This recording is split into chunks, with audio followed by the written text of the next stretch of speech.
Good morning my beautiful सखियों, welcome to the vlog. कैसे हैं आप सब? होप आप सब अच्छे होंगे। आज है संडे एंड ब्रूफिल्स, ऐसे नाराज मत हो भाई। मैं क्या करूं, किस किस को मनाऊं? इतनी सारी सखियां हैं, कभी कभार वो जो नाम चढ़े हुए होते वो ले लेती हूँ, पर आप सब ऐसे नाराज मत हुआ करो। बैटरी बिल्कुल ख़त्म हो गई है। आज की सुबह शुरू करते हैं। आज है संडे। वेलकम टू द घर सखियों।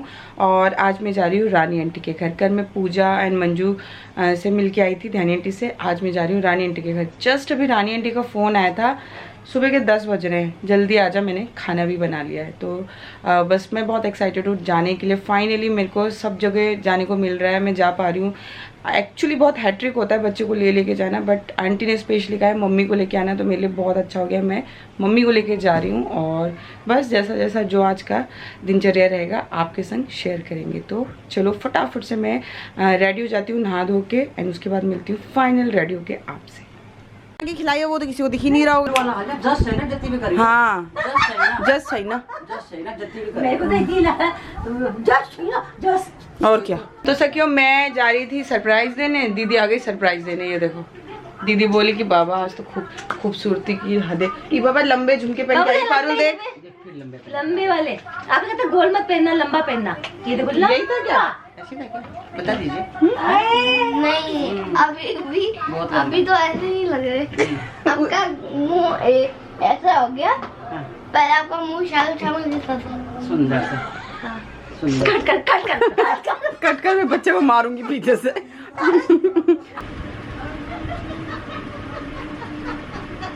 तो ये सखियो, तो मैंने ये वाला कुर्ता पहना है आज। क्या हुआ? और हुआ क्या करते? अरे इतनी सारी बातें कर ली और मैंने कुछ भूली ना चुकी। अरे चावल रोटी ढोकी ना देखो। दीदी आके प्रणाम करने भूल गई मुझे। पिछली बार भी आप आई थी तो यहीं खाते हुए दिख रही थी। आपका जगह यही है खाने पीने का है। होटल लिखी थी। दीदी का पेट क्यों नहीं ठीक हो रहा है तब से? दीदी को बेटा खिचड़ी पे रखने की लिए ज़रूरत है, पर दीदी खिचड़ी पे रहेगी नहीं। पेट तो अपने आप ठीक हो जाएगा। खिचड़ी पे आ जाए जरा। चलो खाओ।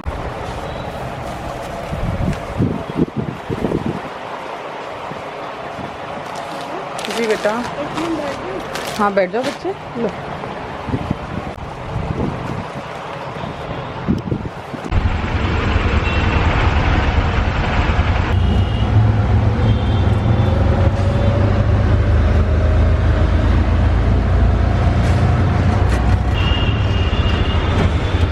बहुत ज़्यादा गर्मी हो रही है दिल्ली में, हद से ज़्यादा गर्मी हो रही है। चक्कर आ रहे हैं बहुत ज़्यादा। और रात को बारिश पड़ी है हल्की सी, और ज़्यादा गर्मी हो गई है।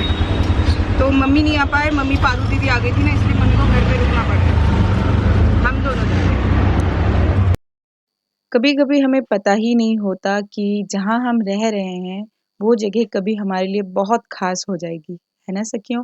तो ये जो रास्ता है ना, ये है आर के पुरम सेक्टर 8 और 7 का रास्ता। कभी ये रास्ता मेरे लिए बहुत ही आम हुआ करता था, क्योंकि यहाँ से जुड़ी थी मेरी रोज़मर्रा की ज़िंदगी। ये हैं वो सरकारी क्वार्टर जहाँ पर मैंने बहुत साल बिताए हैं जीवन के। और सरोजनी नगर, आर के पुरम, इन्हीं जगहों पे मेरे कम से कम 10 साल बीते हैं सखियों। तो ये रास्ते मेरे लिए बहुत ही जाने-पहचाने दिल के करीब है।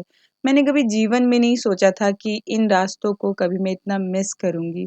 ये जो हॉल आप देख रहे हो, ये टूट के पूरा का पूरा मेरे सामने बना है। यहाँ मैं और अनूप अक्सर ही रात को खाना खाने के बाद उठकर मूवी देखने आ जाया करते थे पैदल चल के। ये इतना करीब था मेरे घर से।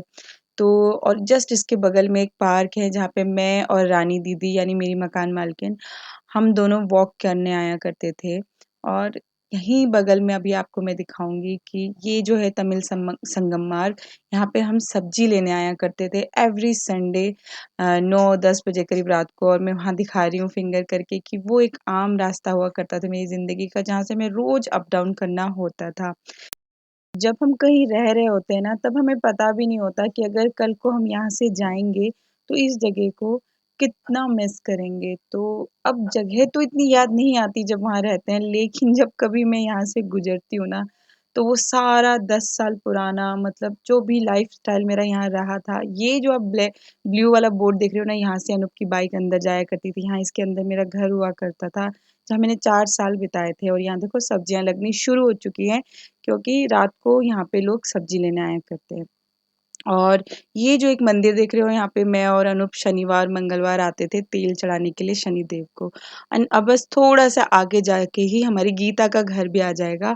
तो ये सब चीज़ें मतलब आप कभी नहीं भूल सकते। मुझे ऐसा महसूस हुआ कि मैं इनको कभी नहीं भूल सकती। ये है मलाई मंदिर वाला मार्ग, और यहाँ पे साउथ इंडियन टेम्पल है, जहाँ पे मैं और अनूप आया करते थे। ऊपर से चढ़ के पूरा व्यू दिखता था, तो बहुत अच्छा लगता था। तो ये सब चीज़ें इतनी अच्छी लग रही थी एंड मैं कैप्चर कर रही थी कि मैं अपनी सखियों को बताऊँगी। एंड जस्ट अब आगे एक मार्केट आएगी, उसके अंदर से गली जाती है, जिसके सामने जाके फिर गीता का घर होता था। तो ये वो मार्केट है, और इसके अंदर लास्ट में जाके गीता का घर होता था। और यहीं से देखना आप, एक रोड अंदर की तरफ जाएगी, जहाँ पे वो वाला घर होता था जहाँ से मैंने व्लॉगिंग शुरू करी थी, जहाँ से आप और मैं मिले थे। तो ये वाला वो रास्ता है जो अंदर की तरफ जाता था। मैं यहाँ से आती जाती नहीं थी, मेरा अपोजिट साइड से था, बट ये भी एक जगह थी जहाँ पे मैंने अपने जीवन के बहुत साल अपनी सखियों के संग बिताए। तो बस धीरे-धीरे करके हर एक चीज़ याद आती जा रही थी और मैं कैप्चर कर रही थी। यहाँ पे पार्थो का स्कूल हुआ करता था, जस्ट इन बिल्डिंग्स के पीछे ही पार्थो का बहुत प्यारा-सा बड़ा-सा स्कूल था। एंड अब बस यादें बन के रह गई हैं। तो बस यहाँ से जाते ही फिर मैं रास्ते में अब रानी आंटी के घर पहुँचने वाली हूँ। एंड मैंने बहुत देर बाद कैमरा उठाया, क्योंकि बस मैं अपने टाइम को एंजॉय करना चाहती थी अपनी फैमिली के साथ। सब बोल रहने दो माए ऐसे। हम आ गए हैं माता जी के पास।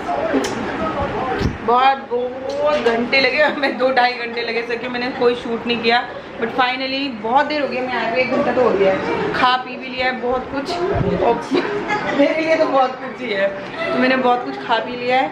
और अभी आराम से मैं यहाँ बैठने वाली हूँ, बहुत सारा टाइम अपनी माँ के संग बिताने वाली हूँ और बहुत बातें करूँगी। सच ये आ गई मेरी चुड़ैल भूतनी राक्षसी। मैं तैयार होके आती। तो हम गए थे दीपू के घर, दीपू भी अब यहीं आ गई है। और पार्टी कुछ मत बचाओ। तो दीपू के घर गए थे और वहाँ से इसको लेके आए हैं। बहुत खातिरदारी करी इसने। और क्या बनाया था? कोल्ड ड्रिंक इसने पी नहीं, कोल्ड ड्रिंक में पीती नहीं, चाय पिलाई इसने बहुत अच्छी। और अब मैं इसको यहाँ लेके आई हूँ ताकि इसके टांग पर सराऊंगी, बहुत इसका कमर दर्द हो रहा है। चल सीधी कर, लेट जाना तू, इसीलिए तो लेके आई हूँ। चलता ना, खाना क्या बनाया दिखा? खाना है शाही पनीर, शाही पनीर, दाल मखनी और खीरे का रायता और सैलेड। और अभी बाकी आ रहा है राइस एंड रोटी, है ना? सोनल हाई कर दे, आज तो रेडी है। पीछे आ गई दीदी, मुझे मत दिखाओ, मैं रेडी नहीं हूँ। मैंने कहा अच्छी तो लग रही है। ये नो मेकअप लुक है, ब्यूटीफुल तो है भाई। मैं आंटी कुकर देख के डर रही हूँ, इतना बड़ा कुकर। कुकर देख, दीपू भी देख रही है कुकर। ये देखना कितना सारा खाना बनाया। ये सही है, नहीं ये सही है, ये अकेली सीमा के लिए। हाँ, तुम्हें पता ही है, मैं सबको पता है मैं खाती कितना हूँ। लेकिन ये बात है, ये सबको खा के भी बचेगा, ये खा के भी बचेगा, आप देख लेना। नहीं थी कि तू चुड़ैल थी? दोनों एक ही थे। मैं तो नाम भी भूल गई हूँ। तो बस अब जाने का टाइम आ चुका है, विदाई टाइम। और अब मिलेंगे 1-2 साल बाद। मैं तो आ गई, मैं अब नहीं आऊंगी, मैं बता, अब सच में नहीं आऊंगी जब तक आप लोग नहीं आओगे। तो अब बहुत हो गया है, सच में सबको मिल जाएगी। मैं ही रह गई हूँ, मैं ही घूमे जा रही हूँ तब से। आप लोग मत आओ, कोई नहीं आते, नहीं आएंगे। ऐसे ही बोलते हो। कोई संदेश? खुश रहो, खुश रहो, स्वस्थ रहो, यहीं से सीखा है मैंने। हाँ, स्वस्थ रहो, मस्त रहो। ये देखो मस्त, ये मेरी मस्त चुड़ैल है। आजा बहन, आजा, किसी दिन आजा। इसको